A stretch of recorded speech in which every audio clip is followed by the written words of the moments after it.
Esta tarde, en Punto de Encuentro, entrevistamos a Jenny Arlet Quintero, especialista en Historia del Arte y profesora de la Facultad de Ciencias Políticas y Sociales. Nací el 11 de marzo de 1981 en la Ciudad de México. ¿A qué edad comenzó a interesarse por la historia? Pues en realidad desde niña siempre me llamó mucho la atención, sobre todo del México antiguo, y después me empecé a interesar mucho por Mesoamérica. ¿Cuándo podría decir que empezó su interés por la historia? Desde la primaria, desde los 6 años, 7 años. ¿Actualmente se dedica al estudio de la historia o en qué más disciplinas se desarrolla? Me dedico a la historia, sí, pero propiamente más como a la historia del arte mesoamericano, que es, digamos, como una rama de la historia que ya más bien está enfocado como a estudiar manifestaciones artísticas. Desde que hice la tesis de licenciatura empecé como a estudiar esa parte de la historia ya más propiamente. No escogí nunca historia como carrera. De repente como que me empezaron a interesar otras cosas. Me gustaba el cine. Pensé que te daban cine, algo aquí en la facultad, y no. Entonces más bien como que después me fui como al arte, a la hermenéutica, y como que eso ya me llevó más bien a la historia del arte nuevamente, ¿no? ¿Y por qué propiamente del arte? Bueno, ahorita porque es como el área de especialización, ¿no?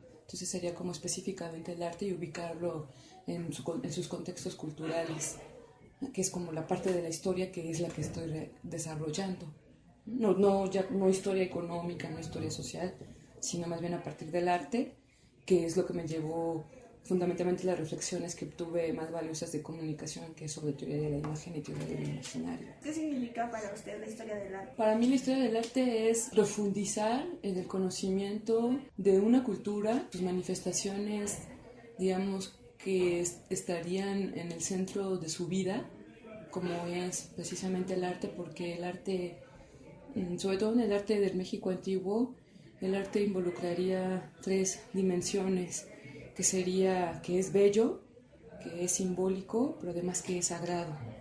Entonces, para mí la historia del arte estaría también como enmarcada en la historia de las imágenes, es decir, esas imágenes que están, que sí pueden ser percibidas, que pueden estar en el mundo exterior, pero sobre todo las imágenes del mundo imaginario, que en el mundo del México antiguo, en las imágenes del México antiguo está totalmente vinculado como lo imaginario, lo mítico, pero también lo histórico y lo real. Generalmente siempre encontramos esa mezcla en muchas de las imágenes, tanto murales como cerámica, arquitectura incluso, que hay esta conjunción de dimensiones de lo real, ¿no? De lo que puede ser lo sagrado y el mundo de la vida cotidiana. ¿Hubo algo que la influenció para guiarse por ese camino hacia estudiar la historia del arte? Pues sí, la historia de las imágenes y la hermenéutica. Y bueno, que empecé a tener más cercanía con Teotihuacán. Conocí a un amigo que empezamos a ser muy cercanos y ya fue que él era de allá y entonces me empezó como a invitar y ya empezamos a ver la parte de los murales. Entonces el hecho de estar frente a los murales in situ que en el lugar donde fueron creados, entonces ya el estar frente a ellos fue como abrirte un mundo, ¿no? O sea, ya la misma obra te abre un mundo porque ya es como imaginar cómo era la ciudad. Entonces, ¿Y más o menos a los cuántos años fue que conoció ese lugar? bueno, desde niña siempre Teotihuacán había estado como en mi memoria y empecé a ir como por el 2004, 2006. Y ahora pues ya vuelvo diferente porque pues ahora ya trabajo con los arqueólogos de la zona, entonces ya con los guías de turistas también los conozco, entonces ya como que ya mi relación cambió porque ya no solamente puedo estar afuera, sino incluso ya puedo entrar a los túneles, ¿no? Como ahora me tocó afortunadamente entrar justo cuando estaba en la parte central de la debajo de la pirámide de Quetzalcóatl, a 18 metros de profundidad, y ver las ofrendas, ¿no? Cómo estaban acomodadas. Entonces, pues todo lo que ya Sergio ha difundido, que son las esculturas de jade, miles de cuentas de jade, de conchas, caracoles gigantes, bolas de hule.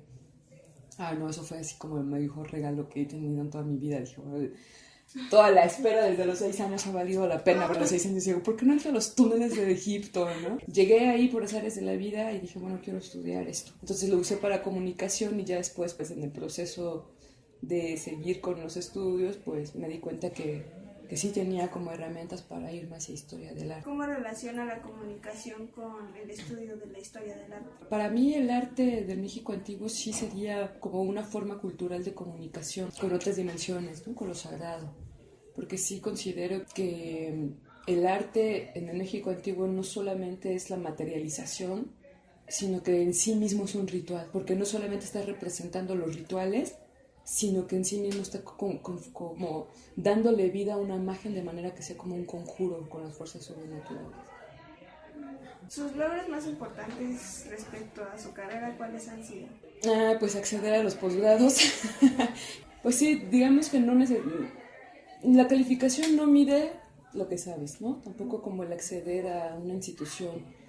Pero ya el hecho de poder entrar a un posgrado, pues te dice, bueno, es que vas bien, ¿no?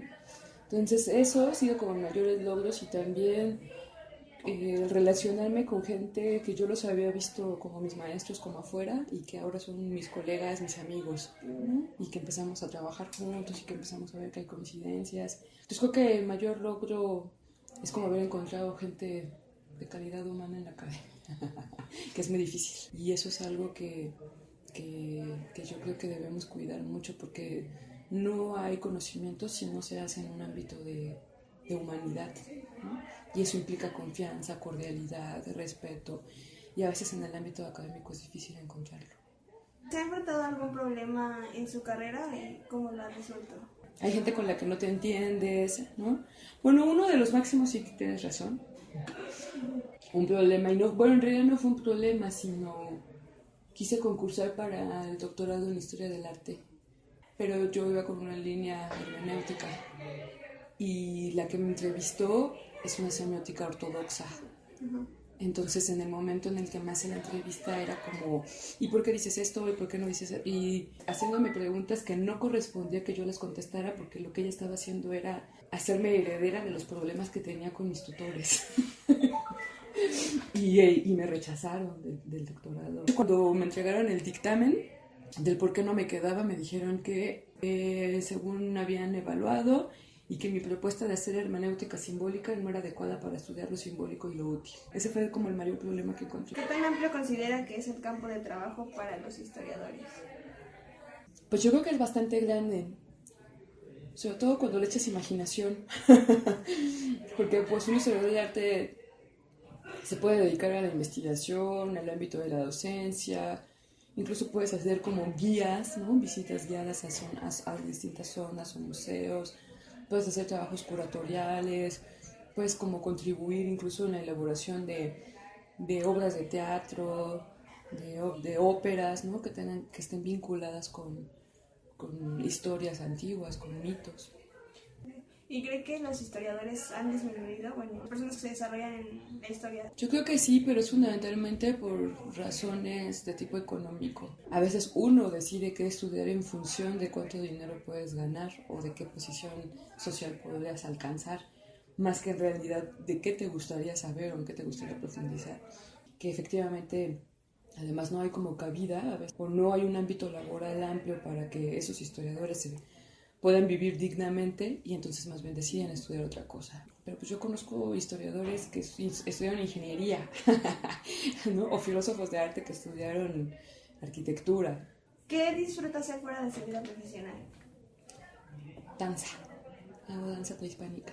Porque, pues como siempre me ha gustado la historia del mundo antiguo, es una forma de cultivar las raíces que tenemos, que aunque aparezcan rotas, en realidad más bien crecieron de otra forma, ocultas, y que ahora es como un momento, a partir del 94 y fundamentalmente con el ZN, que empezó como a reivindicarse un poco más abiertamente. Pero como siempre me ha gustado esta parte del México antiguo, que está vinculado con vincularte armónicamente con la naturaleza, entonces yo dije, bueno, yo quiero aprender. ¿Dónde practica? Aquí en Ceú, en un grupo que se llama Axoxco Izquizochitl. ¿Y qué significa? Significa, Axoxco es el nombre en náhuatl del ajusco, que quiere decir el lugar donde crece el agua. E Izquizochitl es el árbol, es la flor blanca, el árbol de la flor blanca. Bueno, ¿cómo nos podría decir que la historia es importante para la humanidad? Pues sobre todo para saber en qué momento nos encontramos y cómo es que llegamos aquí. Incluso yo creo que un comunicólogo debería ser un historiador, porque para representar los sucesos y poderlos explicar hay que ubicarlos y contextualizarlos, y para eso hay que hacer historia. Y para poder entonces tomar ciertas decisiones. Antes de que entrara como a esta disciplina, ¿cómo se veía usted a futuro? Fíjate que eso es algo que me sorprende porque yo no me veía. O sea, generalmente cuando eres niño o adolescente te platicas, ¿y qué vas a hacer? Y yo nada más decía, pues yo voy a entrar al CCH y después a la facultad. ¿Y qué más? No, pues ya no sé más. Entonces más bien como que siempre era así mi límite. Ya cuando entré aquí, bueno, se presentaron muchas cosas, ¿no? Participé en movimientos sociales, me tocó las huelgas de la UNAM. En un tiempo me formé muy marxistamente. De hecho, tomé clase con los últimos marxistas latinoamericanos críticos, como Sergio Bagú. Como que más bien me hice una formación primero como de eso, de comunicación, aunque no tanto, más bien era como de sociología, economía, filosofía. Y ya después más bien encontré como... ¿Por qué comunicación y no sociología? Pues eras una buena pregunta. Nunca me cambié. Aunque me deprimía mucho la carrera, sobre todo en materias donde te calificaban cómo piensas más que si trabajas o no trabajas.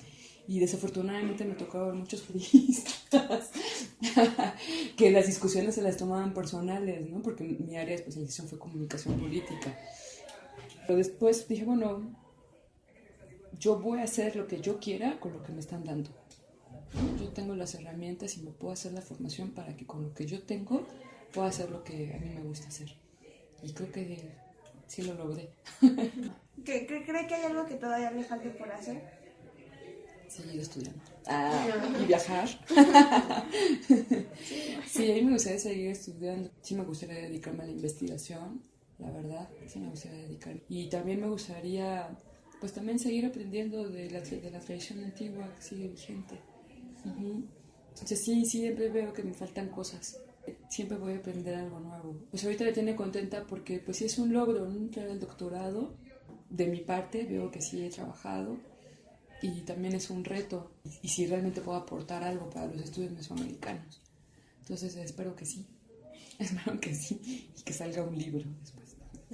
Sí. Tengo pues ahorita tengo publicados articulitos, porque también pues me ha ayudado mucho el estar como en proyectos de investigación, y sobre todo sí tengo 2 publicaciones en 2 libros que se sacaron del Congreso de Hermenéutica. Está a punto de salir un tercero, que es de otro proyecto, que también es de hermenéutica, pero se llama La relación arte y poder a la luz de la hermenéutica. Entonces mi propuesta, no sé si lo voy a lograr, no sé si es muy pretencioso de mi parte, pero me voy a atrever a cambiar la interpretación de la historia con otros elementos. Así finalizó la entrevista con la especialista en historia del arte Jenny Quintero, a quien agradecemos su colaboración.